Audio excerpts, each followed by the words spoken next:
데뷔작 바틀로켓의 처참한 실패에도 불구하고 웨스 앤더슨은 거물급 매니아층을 보유하게 되었습니다. 그래서 두 번째 기회가 생각보다 빨리 찾아옵니다. 월트 디즈니 스튜디오의 대표 조 로스의 지원에 힘입어 그들은 데뷔작의 2배에 달하는 900만 달러의 예산까지 쓸 수 있게 되었죠. 아무튼 그렇게 29살의 웨스 앤더슨은 1998년 두 번째 장편영화 러시모어를 완성합니다. 사실 이 영화의 스토리는 웨스 앤더슨과 오웬 윌슨이 그들의 데뷔작 바틀로켓을 만들기 이전에 이미 써놓았던 것이었습니다. 그래서인지 이 영화엔 웨스 앤더슨과 오웬 윌슨의 자전적인 요소가 전작인 바틀로켓보다 더 강하게 투영되어 있습니다. 실제로 앤더슨과 윌슨은 둘 다 사립학교를 다녔고 오웬 윌슨은 주인공 맥스처럼 10학년 때 퇴학을 당했습니다. 그리고 7살 때 어머니가 죽었다는 설정 또한 8살 때 부모의 이혼을 경험한 웨스 앤더슨의 스토리죠. 게다가 양키 리뷰의 편집장, 프랑스어 클럽 회장, 연극반 감독이라는 맥스의 설정은 그 자체로 웨스 앤더슨입니다. 그리고 이 영화가 촬영된 장소는 텍사스주 휴스턴에 소재한 세인트 존스 스쿨로서 웨스 앤더슨이 졸업한 학교입니다. 웨스 앤더슨은 AV 클럽과의 인터뷰에서 러시모어를 촬영할 당시를 회고하며 이렇게 말했습니다. 바틀로켓을 찍을 당시엔 잘 모르겠으니까 일단 저질러보자 라는 식으로 일했죠. 하지만 러시모어는 절대 바틀로켓처럼 찍지 않을 거라 결심했어요. 하루에 18시간 넘게 찍는다 해도 밤을 꼴딱 샌다고 해도 찍어야 될 건 반드시 찍겠다는 각오를 했죠. 촬영이 끝나버리면 결국 찍힌 것만 남는 거고 난 그걸 가지고 평생을 살아가야 되니까요. 아마도 웨스 앤더슨은 바틀로켓 촬영 당시 자신이 내린 결정들에 많은 후회가 있었던 것 같습니다. 그래서 바틀로켓과 그로부터 2년 뒤에 만든 이 영화를 비교해서 본다면 웨스 앤더슨이 얼마나 단단히 마음을 먹고 이 영화를 만들었는지 알 수 있습니다. 일단 이 영화의 첫 번째 씬만 봐도 웨스 앤더슨의 스타일과 취향이 고스란히 반영되어 있다는 걸 알 수 있죠. 연극적인 막 구성, 카메라의 패닝, 카메라의 트래킹, 정면샷, 그리고 후경에 배치된 작강리라딕의 사진, 수직 오버헤드샷, 그리고 고풍스러운 찻잔, 프랑스, 기하학. 이 짧은 시간 안에 웨스 앤더슨이 좋아하는 것들이 다 들어가 있습니다. 그러니까 훗날 웨스 앤더슨 풍이라고 불리게 될 그만의 그 특별한 비주얼 스타일은 사실상 이 영화에서 거의 모든 것이 시작되었습니다. 이 영화에서 웨스 앤더슨의 큐레이션은 더욱더 방대해집니다. 공부랑 운동 빼고 나머지는 다 잘하는 주인공 맥스의 초학생적인 모습은 그가 그토록 사랑하는 아동 문학의 거장 로알드 달의 그 초능력을 가진 아이들에게서 모티브를 얻습니다. 그리고 J.D. 셀린저의 호밀밭의 파수꾼의 홀든 콜필드, 프랑스와 트리포의 400번의 구타의 주인공 앙뚜안 드와넬이 이 영화의 주인공 맥스의 캐릭터에 아이디어를 주었습니다. 그리고 어머니와 아들 사이의 근친상간을 다룬 루이말 감독의 1971년작 마음속의 속삭임은 연상의 여자에게 사랑과 욕구를 느끼는 이 영화의 내용에 어떤 정서적 영감을 주었습니다. 하지만 뭐니뭐니 해도 이 영화가 가장 큰 빚을 진 영화는 뉴 헐리우드 시대의 거장 할 애슈비의 1971년작 해롤드와 모드입니다. 이 영화에서 주인공 해롤드는 어머니와의 관계가 완전히 파탄났고 그래서 그는 끝없이 자살을 연기하고 장례식장을 돌아다니죠. 그러던 중 그는 장례식장에서 우연히 노년의 여성 모드를 만나 그녀와 사랑에 빠집니다. 해롤드의 이런 모습은 영화 러시모어에서 엄마를 잃고 정신적으로 소외된 맥스가 연상의 여자 로즈마리를 짝사랑하는 스토리의 원본과도 같습니다. 그리고 러시모어의 배경이 되는 이 사립학교의 그 고풍스럽고 사치스러운 분위기는 영화 해롤드와 모드에서 해롤드가 살고 있는 이 오래된 저택이 주는 느낌과도 일치하죠. 게다가 영화 해롤드와 모드에서 거의 보이스 오버 내레이션처럼 영화 전반에 흐르는 영국의 싱어송라이터 캣 스티븐스의 음악은 이 영화에서 사운드 트랙으로도 사용되기까지 했습니다. 결국 영화 해롤드와 모드에서 해롤드 역할을 맡았던 배우 버드 커튼은 웨스 앤더슨의 2004년작 스티브 지스와의 해저 생활에서 단역으로 출연하기까지 합니다. 이 영화의 주인공 맥스에 대해 알기 위해선 먼저 80년대 헐리우드 청춘 영화에서 본격적으로 등장하기 시작한 너드라는 캐릭터를 이해해야 합니다. 너드에 대한 일반적인 상식은 무언가의 특출난 재능을 가졌지만 동시에 사회 부적응적인 성격을 가졌다는 것이죠. 재능을 가진 너드들은 주로 IT 천재였습니다. 그래서 이들은 자신의 특별한 재능으로 세상을 구하고 영웅이 됩니다. 하지만 반대로 이 사회에 부적응하는 아웃사이더 너드들은 세상이 그들을 구해줘야 했습니다. 이들은 주로 내성적인 성격 때문에 학교에서는 소외당하고 여자와의 관계에 장애를 겪습니다. 그래서 이 너드들은 자신이 이 학교에서 아무것도 아닌, 즉 노바디라는 사실에 고통을 받습니다. 그렇다면 러시모어의 주인공 맥스를 보겠습니다. 왜소한 체격, 뿔테 안경, 교정치아, 완벽한 너드죠. 그렇다면 너드들만의 슈퍼파워라 할 수 있는 그 특별한 재능은 어떨까요? 맥스는 연극을 비롯한 다양한 방면에 재능을 가진 것처럼 보입니다. 하지만 여기는 영화 페임에 나오는 그런 아트스쿨이 아닙니다. 이 학교는 대학 진학을 목표로 엘리트를 양성하는 프랩스쿨입니다. 그래서 그 수많은 클럽 활동에도 불구하고 맥스는 이곳에서 그저 낙제생에 불과합니다. 게다가 어머니는 일찍 죽었고 아버지는 이발사로서 노동자 계층이죠. 그리고 이 모든 것은 맥스의 마음속에 깊은 불안과 불만으로 자리합니다. 이 영화는 맥스가 어려운 수학 문제를 간단하게 푸는 것을 꿈꾸는 것으로 시작하죠. 그런데 이건 낙제생이 꾸는 꿈입니다. 그리고 맥스는 사람들에게 이발사인 아버지의 직업을 외과 의사라고 거짓말합니다. 그리고 왜소한 맥스는 자신의 연극에서 갱스터를 연기하고 친구 더크의 엄마인 매력적인 금발의 여성 캘러웨이 부인과 유사 성행위를 했다고 거짓말까지 하죠. 그리고 가난한 맥스는 수족관을 좋아하는 로즈마리를 위해 거대한 아쿠아리움을 건설하려 합니다. 하지만 그건 허먼에게 거짓말을 해서 뜯어낸 돈으로 한 것이었죠. 그러니까 맥스가 반복적인 거짓말을 통해 만들어낸 자신의 모습은 천재, 마초, 자본가의 삼위일체입니다. 그리고 이런 맥스의 모습을 가장 정확하게 표현한 것은 맥스의 숙조 버컨의 바로 이 대사입니다. Showboat, always talking, picking a kid like dirt because his mother's a great piece and then getting nowhere. Like everything you do. Big show, no results. 그러니까 영화 바틀로켓에서 비참한 현실을 벗어나기 위해 범죄자라는 환상을 만들어낸 디그넌처럼 유년기라는 환상을 살려 했던 앤서니처럼 맥스 또한 환상을 살고 있는 것입니다. 그 환상 속에서만큼은 맥스는 노바디, 아무것도 아닌 존재가 아니라 썸바디, 특별한 존재입니다. 이 영화의 제목이자 학교의 이름이기도 한 단어 러시모어는 미국의 위대한 사인의 대통령이 새겨져 있는 산의 명칭입니다. 그러니까 맥스의 환상은 러시모어처럼 그 위대한 무언가가 되는 것입니다.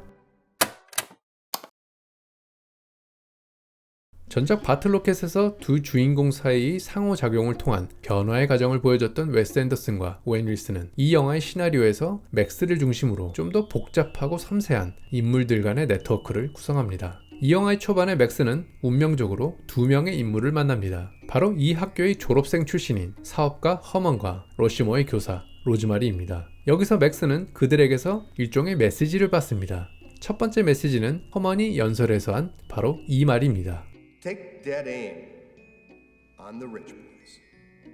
Get them in the crosshairs and take them down.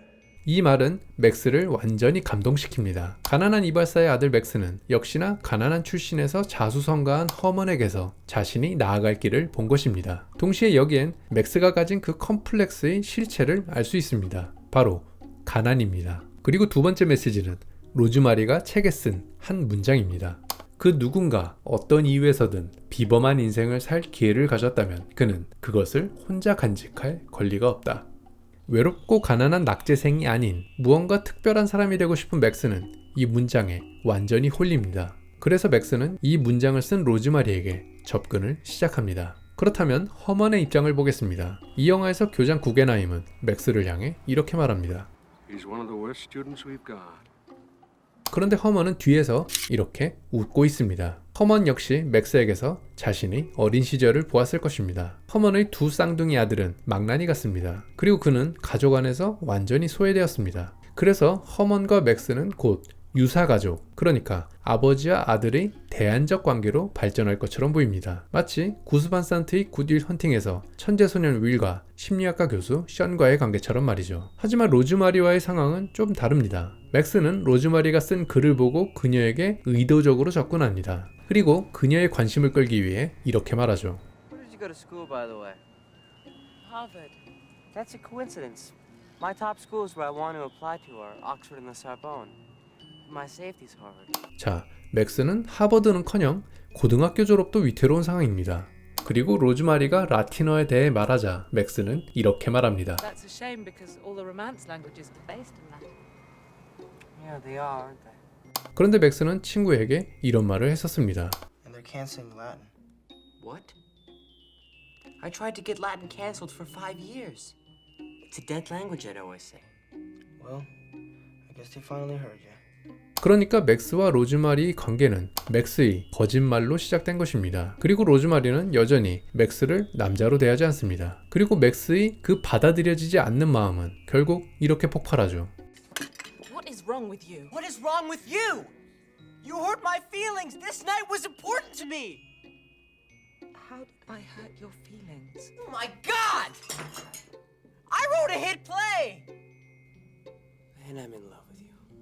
하지만 맥스에게 중요한 건 꺾이지 않는 마음입니다. 결국 맥스는 로즈마리를 위한 아쿠아리움 건설을 무리하게 추진하다 러시모어에서 퇴학까지 당합니다. 하지만 이때부터 맥스와 로즈마리의 관계는 새로운 국면으로 접어듭니다. 맥스는 러시모어 양봉단의 대표를 맡고 있죠. 그런데 이 양봉단의 설립자가 바로 로즈마리의 죽은 남편입니다. 그러니까 맥스가 로즈마리의 죽은 남편의 직책을 계승했다는 설정은 결국 이들을 어머니와 아들의 대안적 관계까지 나아가게 합니다. 여기에 허먼까지 포함하여 맥스, 허먼, 로즈마리는 마치 서로의 빈자리를 완벽하게 보완해주는 것처럼 아버지, 어머니, 아들로 구성된 가족의 삼각형을 만들어갑니다. 하지만 이건 오래가지 못합니다. 왜냐하면 이때부터 어른들의 욕망이 시작됩니다. 허먼과 로즈마리는 불륜을 저지르게 되고 맥스는 허먼에게 전쟁을 선포합니다.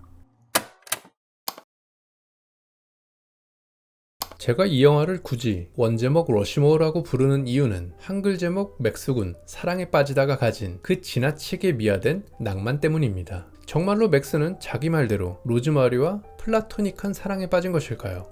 Was she good? I bet she was. Although I wouldn't know because I never screwed her. 이 말은 결국 맥스의 로즈마리에 대한 사랑의 실체를 드러냅니다. 맥스는 섹스에 대한 욕구와 사랑을 완전히 착각하고 있습니다. 그리고 결국 맥스는 로즈마리에게 이런 말을 듣습니다. You think we're gonna have sex?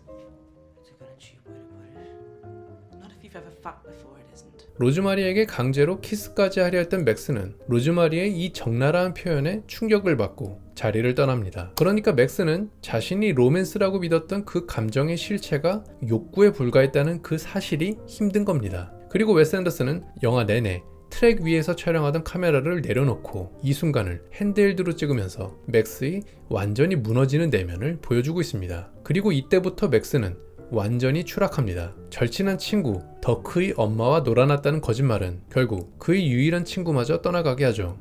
맥스는 모든 걸 잃었습니다.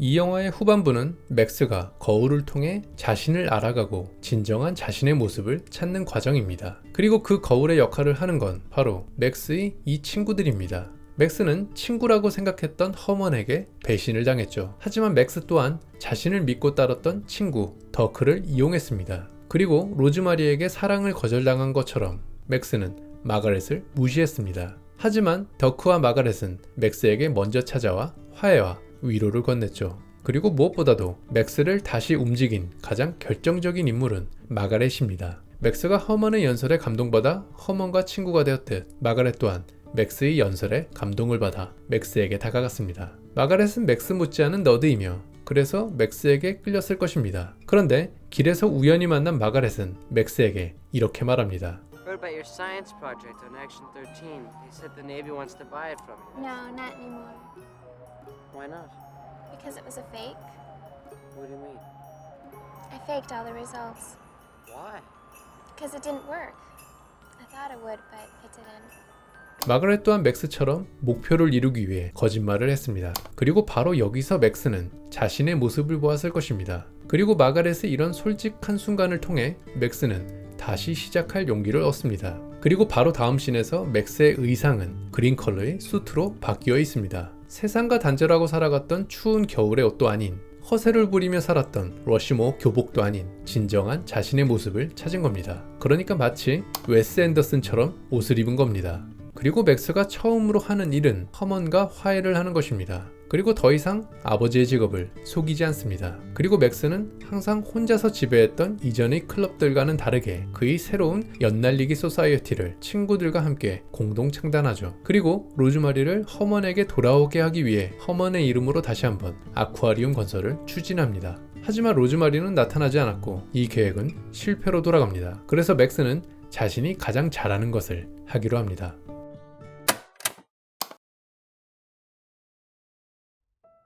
이 영화의 클라이맥스 지점에 있는 맥스의 마지막 연극은 냉정하게 말하면 말도 안 됩니다. 영화의 맥락상 이 연극에서 표현되어야 하는 건 맥스의 자기 성찰이나 주변 인물들에게 전하는 어떤 진심이 담긴 연극이어야 하겠죠. 그런데 이 연극은 뜬금없이 베트남 전쟁을 재현합니다. 그렇다면 엔딩은 어떨까요? 허세 가득한 맥스의 멘트가 끝나고 갑자기 베트콩 여자와 총을 서로 겨눈 다음 청혼을 하고 해피엔딩으로 끝납니다. 한마디로 이 연극의 엔딩은 불가능한 결론입니다. 그런데 사람들은 환호를 하고 모든 갈등은 해소되며 영화는 그렇게 끝나죠. 하지만 저는 이 마지막 연극이 말이 안 된다는 것을 먼저 인지하는 것이 중요하다고 생각합니다. 자, 이 연극의 배경은 베트남 전쟁입니다. 그리고 웨스 앤더슨은 여기서 스탠리 큐브릭의 1987년작 풀 메탈 재킷을 노골적으로 인용하고 있습니다. 이 연극에서 병사들이 퇴장하며 부르는 노래는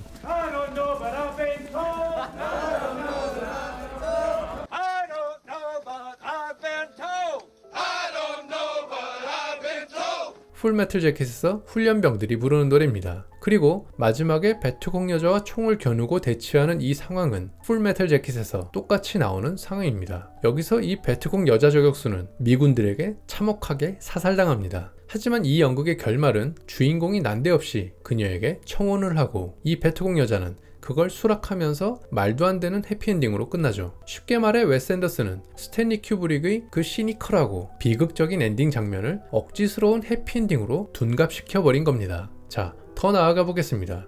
이 전쟁은 연극입니다. 그리고 연극에는 이런 비극적 엔딩을 해피엔딩으로 바꾸는 단 하나의 방법이 있습니다. 바로 데이어스 엑스 마키나, 기계장치 신입니다. 고대 그리스 연극에서 주인공이 절제절명의 위기에 처했을 때 갑자기 크레인에 매달린 신이 나타나 모든 문제를 해결해버리는 거죠. 자, 이 연극에서 맥스는 밧줄을 타고 내려와 모든 상황을 정리하는 전쟁 영웅을 연기합니다. 그러니까 여기서 맥스는 해피엔딩을 만들기 위해 스스로 기계장치의 신을 연기하고 있는 것입니다. 하지만 여기서 명심해야 하는 건 이 데이어스 엑스 마키나라는 것이 연극의 창작자에게 있어선 자살행위라는 것입니다. 이건 연출자가 자신이 얼마나 무능한지를 인정하는 것과 다름없습니다. 그런데 무능해 보이지 않기 위해 누군가에게 인정받기 위해 영화 내내 그토록 몸부림쳤던 맥스가 여기서 자신의 무능을 드러내는 데이어스 엑스 마키나를 대놓고 써먹고 있습니다. 왜?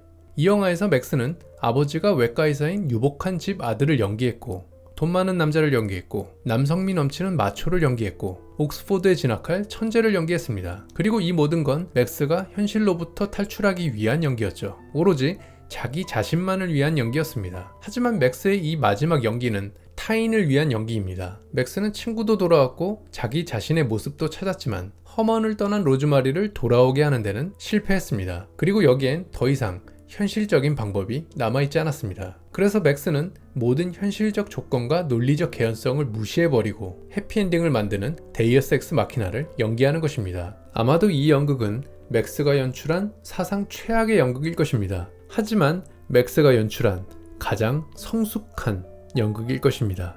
이 마지막 연극은 분명하게 맥스의 희생입니다. 그렇게 이고로 충만했던 맥스가 연출자로서 할 수 있는 가장 구린 짓거리를 남을 위해 했습니다. 그래서 로즈마리는 이렇게 말합니다. Yeah, it went okay. At least nobody got hurt. Except you. I didn't get hurt that bad. 희생으로 모든 것을 구한 맥스는 해피엔딩을 누릴 자격이 있습니다. 맥스는 드디어 안경을 벗고 로즈마리를 여자도 엄마도 아닌 친구로서 바라볼 수 있게 됩니다.